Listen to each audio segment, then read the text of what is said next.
Hey folks, I am Kevin Iole, and UFC 267 is coming up on Saturday from Abu Dhabi. My guest right now is in the co-main of that event of that fight. Might steal the show. Going to be an unbelievable fight for the interim bantamweight championship. Petr Yan against, of course, Cory the Sandman Sandhagen. Cory, how you doing, my friend? I'm good. How are you? I'm doing awesome. Let's start here. It seems like both 35 and 45 are so competitive that you can throw a blanket over maybe 4, 5, 6 guys, and it's kind of mix and match who's the best on any given night. So, having said that, do you look at this as "quote unquote" the real championship, given the circumstances of how Petr lost the title and your how you lost to TJ Dillashaw last time out? Sure. I think certainly there is to my little of knowledge of what the fans are talking about and what's happening on social media is that people see Petr Yan as the champ. So and they see him as the best guy in the division right now, and I definitely think that that's the way that people view him. So I think that I go in there, I take him out. I think that then I will receive that blessing from the fans that I am also I am the best in the division instead. What was your take on his, the way his fight with Sterling ended? I mean, obviously it was a blatant foul and, it had to be called, but, the disqualification, what did you think? I thought it was a really, I mean, it was a huge mistake, like you can't make that mistake in a championship fight like that, it doesn't really get too much more flagrant than that, in my opinion. I think that Sterling didn't handle it the best either. Just kind of, playing the heel role afterwards and all of that. But yeah, I thought it was like really silly. Didn't need to happen. And he definitely lived with the consequence because he didn't get to go home with the belt that Sterling did. Sure. I want to, I think Yan is a guy that really has, kind of improved a lot over the last few years. And I thought he really kind of took a step up when he went from after beating Jimmy Rivera to Uriah Faber and kind of dominated Faber and then really put a beating on Jose Aldo. I mean, has he been a guy on your radar for a while? And did you see the progression of him coming in terms of, getting better and better each time out? Yeah, I think me and him definitely had really similar paths in the career up until I lost to Sterling. I think I definitely had a little bit of a harder road to get to where I am versus, his road. But that's not to take away from the fact that, yeah, he was beating Sterling until that fight went the way that it did, and that he did beat a really tough Aldo. So, I definitely think Petr Yan's a very good fighter, and I've kind of known that for a long time. And I figured that me and him were going to cross paths at one point because I think we got into the UFC around the same time. We were kind of growing at the same time, and then I lost to Sterling. He beat Faber, and then he got the title shot, and I didn't. So. And you say I lost to this guy, whatever. Like you're coming off a loss to TJ Dillashaw, but to me that was one of the best fights of the year, and it was a fight that it's a coin flip. Who wins that fight, right? I mean, depending on what you like in the fight, and maybe even where you were seated when you're judging the fight, right? Because of how things happen in the fight. Was it mentally difficult to accept the fact that you didn't get your hand raised in that fight, given the heart you poured out in the cage that night? Yeah, it certainly was. I think because, I think that there's certainly an argument that TJ, could have won 3-2. And I think there's certainly an argument that I could have won 3-2. And I think to kind of dispute that would be a little bit silly. But I think that what isn't disputable is that one person walked out of the cage very beat up and the other person walked out of the cage very not beat up. And so that's a little bit confusing, it kind of makes you raise some questions about like, hey, are we judging these things right? If that is the case, or are we putting value on things that don't really do a lot of damage just because of kind of old ways of thinking and stuff like that? So, it sometimes makes it an easier pill to swallow and then it doesn't on other days, and that's kind of the process of losing and the mental, exhaustion that you kind of go through after, having a tough loss that was really close is, not fun. But I think that from what I learned in that fight and the skills and experience that I'll be able to gain from that one fight, I think is going to help me tremendously in this next one. So, speaking about 2 or 3 months later, it's a good thing that it happened, but through that process, it doesn't feel like that. But I think I'll get my shot to scratch that L off my record eventually. Let's do a little swerve really quick because you're a really smart guy. You understand the sport and you understand the world and everything. So the 10-point must system comes under attack a lot of times, and I understand why. But if we say, for argument, that TJ Dillashaw won 3 rounds, 51-49, and you won 2 rounds, 60-40, right? That gets to where your damage is and where his round winning is. What is a better solution? Because, do you say just score the fight as a whole, or, what would be a better solution and a fairer solution than the 10-point must? I think more than anything, I think it's, one, I played with a few ideas. Like I really like the idea of some type of shot clock so that things are a little bit less ambiguous as far as like from a referee's position, where I think that if a guy is just going to hold you and not do too much, there should be a shot clock. If someone's pinning you against the cage and not doing any damage to you, hey, hit the shot clock. You have 20 seconds to take the guy down, or we break you. So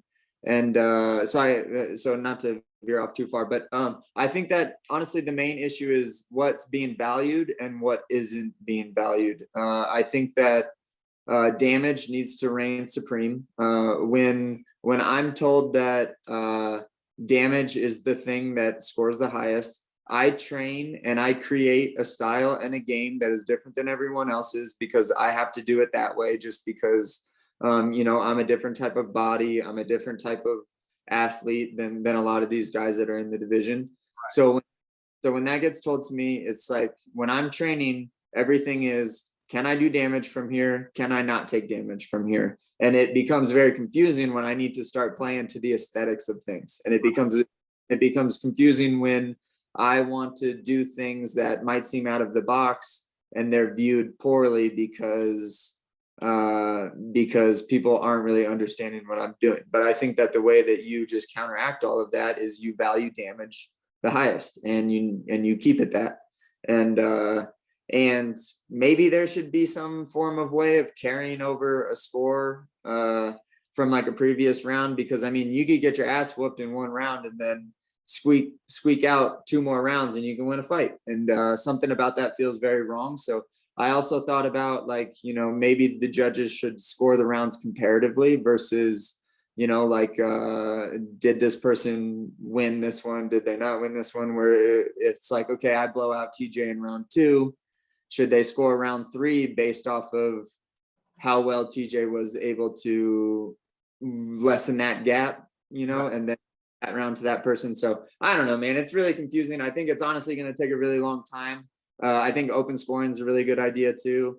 And that's where the sport is right now, man. It's still kind of a little bit of the wild, wild west sometimes. And I think that we're moving, slow, like in everything, towards progress, but that's the way that progress gets made. So not that anybody cares about my opinion when we have you here, but I think it's just all offense. MMA is an offensive sport, right? Sure. And let's score offense, don't score defense. Like defense is the benefit to you for not getting hit, not getting beaten up, not getting cut, but it's not in terms of scoring. That's how I look at it. Like just all offense and look at it from that way. But let's move on because nobody gives a shit what I think. So I kind of agree with you. I think that like you could be the best in the world at defense in basketball, but if you can't score a point, then you aren't going to win that game. So yeah, man. And then defense becomes important when both guys are fairly good at offense. And yeah, I agree with you, man. It's there's a lot of ways that we need to rewrite this thing, I think. No doubt. When we look at this fight, I think this has to be an offensive fight. I mean, this has to be a fireworks fight with the kind of strikers you guys are and everything, slightly different styles, but I mean, you guys both have the power to end the fight. You both bring it, you both do a lot of damage. I wonder what you think your advantage is in terms of length and reach. I think you're 3 or 4 inches taller than him and maybe 3 or 4 inches in reach. What impact is that going to have in this fight, do you believe? I think it has a lot of advantages. You know, certainly in striking, you know, right? Like if I can stand in a space where you can't hit me, but I can hit you, like that's obviously, of course, a huge advantage. So, um, you know, I get a lot of questions more about the length than I think I do about my ability to use my feet to keep myself in safe spaces. I mean, length isn't good for anything if I can't move my feet in and out of either. So I think that the footwork is going to make a big difference in this fight, and I think that it's, you know, I feel like I'm playing the same song every time I kind of answered my advantages in every fight, because I am a different type of athlete and I do things a little bit differently because I'm a longer, rangier guy, and I definitely think that I play that game very, very well, and I've learned to use it very, very well. I talk to a lot of guys about their footwork, and I always think of two guys, you know, for great footwork. In MMA, Dominic Cruz, of course, and then boxing, Floyd Mayweather was probably the best that I've ever seen at using their feet. And you can't minimize, you know, you can't minimize that whatsoever. Um, in this fight, I mean, do you see this, you know, kind of being one way or the other, having to be a finish given the styles that you both have? I mean, do you see any way that we're going to be talking after this fight, what the judges saw? Because I look at it, I go, you know, Petr Yan doesn't seem to be a guy, you know, if he can get in there and trade with you, he's going to do it. And you're obviously an offensive fighter. This looks like if it was a football game, it might be a 45-41 type game. Yeah. What was your question on that one then? I'm saying, do you see any way that this is not a, you know, a finish? No, I think it's fighting, man. Anything can go. I think honestly, I think Jan is, while both of us are very good offensively, I think that the reason we're able to do that is because our defense is very good. So I think, you know, Jan protects himself really well and I protect myself really well. We do it in different ways, but that's kind of what makes this fight really interesting, and it is going to make the fight really exciting, is that we can both open up because we're both so defensively sound. And I guess if it does end, it's just going to be whoever makes the first mistake. Let's wrap it up here. I know you're busy and I appreciate your time so much.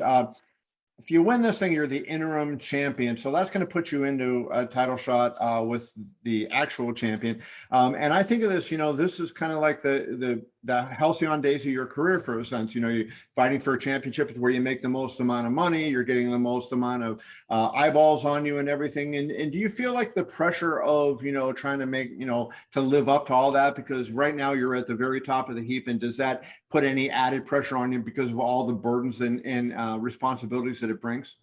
Yeah, so I've thought about that.